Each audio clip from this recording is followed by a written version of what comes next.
Replacing old weather stripping on an exterior door is a low-budget home improvement project that can lower your utility bill. So in this video, we show you a simple way to fix a drafty door.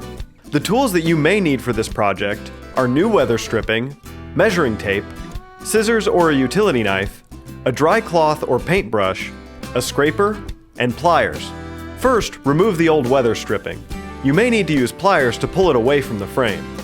Visually inspect the frame and make sure it is clear of any debris before you start installing the new weather stripping. Measure the length of each side of the frame and cut the new weather stripping accordingly.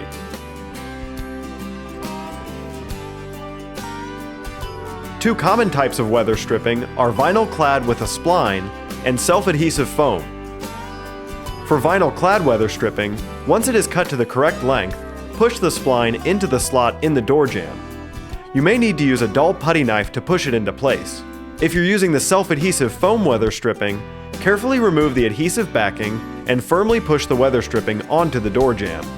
To test if you have a tight seal, take a piece of paper and close it in the door. If there is resistance, then your seal is good. If you have any questions about this process, call Home Spectors at 336-382-7269.